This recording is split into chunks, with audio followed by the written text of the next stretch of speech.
are you and where's the team going into this week? I feel like, obviously, after the loss we had against Kansas State, the bye week that we just had, I feel like as a team we bonded together and we played for each other. I didn't think we could be closer, but we definitely grew up closer to each other, and we took that loss and as motivation, if you will, and just kind of use it as growth. CeeDee, there's been a lot of talks at K-State about that onside kick. You almost got the ball before anybody else did. Can you walk me through what you saw on the onside kick? I mean, the play was kind of executed perfectly, if you will. Great kick by Burkic, and I was just trying my best to sell out for the play. Last play, you know, if it could have been the last play, which it was, obviously, unfortunately. But I saw the ball just kind of go. It got kicked. It kind of seemed like it, and I was just trying to make an effort play, and I saw a purple jersey, and I just tried to attack him as hard as I could and make the ball come out, and it did, and Braden got on top of it. But obviously the play didn't count, so it doesn't really mean much to talk about it, you know. Did you feel like you might be the one to get it? Like, did you feel like you were close? Oh, yeah, I definitely felt like I was close, but I feel like I did my part in that play. But, I mean, like I said, still lost, you know, so. See, we haven't talked to you since that game. Just talk about your fourth quarter, the 70-yard touchdown, and then also just the last drive before that led to the field goal. I just want to leave my mark. I just want to show the team, show everybody that this team that we have here, 2019 Sooners, we have fight, and we're not gonna go out without it, and we're just gonna play together. And if I need to be the one to make the play, I'm definitely gonna do my best, and I'm gonna make best of my opportunity. And with that play being called, I definitely did. It's safe to say. You just mentioned the team got closer. Is there any in-depth detail you can kind of go in about that? Not necessarily. It's just more so in the locker room, just guys bonding, just guys talking to each other. Like, we all know that there's something that we could have done better. At least one play. One player can have made one different approach towards a play, and we could have definitely just came out with a different outcome. But obviously that wasn't the case. But as a player, man, you take a loss like that, it gives you a realization of, like, kind of, I would say, just to have you go back and think of all the times that you've been working, and just to have the mindset to just go back, never take nobody for granted, and attack every game, as the saying. Is that common when you suffer, I don't know, adversity or go through some tough times, pulls everybody together? Yeah, it's kind of common, to say the least. I feel like, well, here it is. Adversity, you don't want to kind of branch apart. You want to bring each other closer so you can go through it together and overcome it together, obviously, and then it'll just make the ending just much sweeter. So I feel like we've done a great job of that, battling adversity, kind of overcoming it. But like I said, this week on Saturday is going to be our opportunity to showcase how we've been practicing. CeeDee, you mentioned thinking about hard work. Lincoln was just talking about how you are one of the guys that gets coached hardest. You really welcome that. What does that look like? I mean, is that Coach Simmons? Is that Coach Riley? Who's the coach that's coaching you hard, and then, you know, how you reacted to all of that from your perspective? I mean, it's kind of all of the coaches. They hold a standard for myself. Just kind of one of the leaders on the offensive side of the ball, if not the whole team. But guys, they hold me accountable for all the young guys that I have in my room, and just everybody on the receiver side of the ball is kind of my responsibility. And anything that goes wrong, I get the lecture for it, and they come and talk to me. And as far as being coached hard, I mean, if your coach stopped coaching, I feel like he stopped caring. So anytime a coach would just yell at me or just get on me about anything, I kind of take that into consideration. Just say yes sir and move on. I asked Kenneth this question. The 2017 Iowa State game was your first loss with this program. What do you remember about that game, and are you seeing some of the similar traits in terms of bounce back after the loss with what happened at practice this week?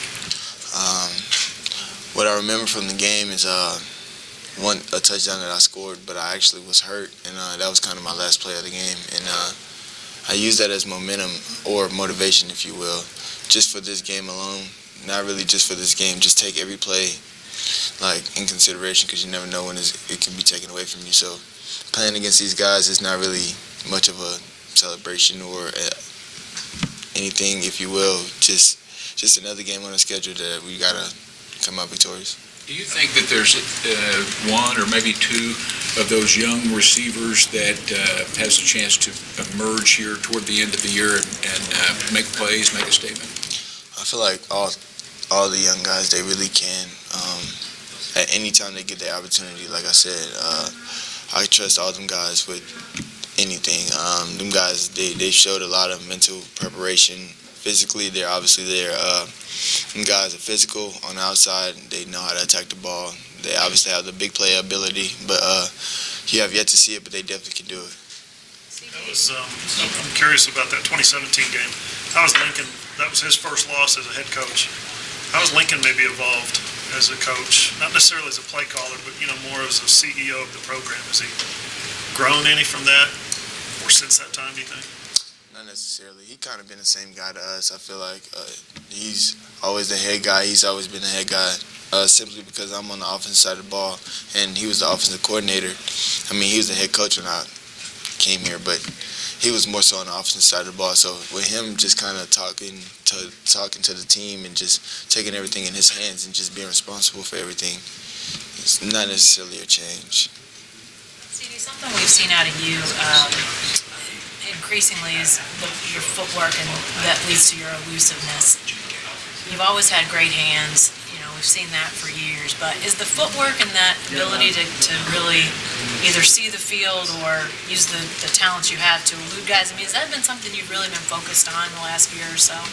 Yeah, most definitely. I just like going in the summer, fall, spring, fall camp, just trying to catch the ball, get upfield. Just having my own imagination that someone's guarding me every opportunity, every route that we have, routes on the air. Just act like a guy's in front of me, guarding me, trying to make a miss and just go in the score. Just having that, just doing that consistently throughout the off season, I feel like it paid off a lot. Is there anybody you tried to watch film of, or something that you sort of, when you talk about sort of seeing those guys, visualizing that, is there something that you sort of watch then to get that picture in your brain a little better? I will watch a lot of the top guys that's in the NFL right now. DeAndre Hopkins, Julio, just a lot of bigger receivers, if you will. Just watch them guys just be more elusive with the ball in their hands and just having the ability to break tackles. I kind of just look to see like where their mindset was. Like you can kind of tell during the route, like what they're gonna do with the ball, and just them having that mindset that the first guy's not gonna bring them down, or if not get stopped at all. Kind of use that in my game, if you would, and just try to make the first guy miss. CeeDee, Kenneth was saying earlier about how there's a sense of urgency at practice, and he used the word urgency quite a bit. Just wondering, is that the entire team that maybe that word describes with kind of the feeling, or maybe that's a defensive thing? Does the offense have maybe a different word that would describe kind of the way practice has been leading into this next game? No, I definitely think urgency is the word for it, and by that, I mean everybody has to put a little pep in their step, get to where you're going, just get things done. We don't want to waste no time, no waste emotions, and just try to, any things that's going wrong, you want to fix them and you want to put it on tape. So just having that ability to bounce around in practice and just do everything urgently, or just have a sense to yourself that, like, hey, I got to get this done quickly. It's kind of the way to approach it here. We got time for one more. CeeDee's got other stuff he's got to do. What can you take from your experience in terms of being here and being successful these last couple of years, and teach these young guys about what it takes to be successful, particularly at this time of year? Just work. That's all it's gonna take. Just dedication, hard work, and patience. I got that quote from Nipsey, but it's really something to actually live by. And when you work hard, you keep your head down, you don't really listen to the critics, you kind of tend to tune them out, and then you kind of shine your brightest. When people actually just like doubt you or just don't expect you to do as good as you do, and then you do, it's kind of more of a jump on your end, and it doesn't really take much, man. Just take hard coaching, just be coachable, just be willing to work. That's all I can pretty much say.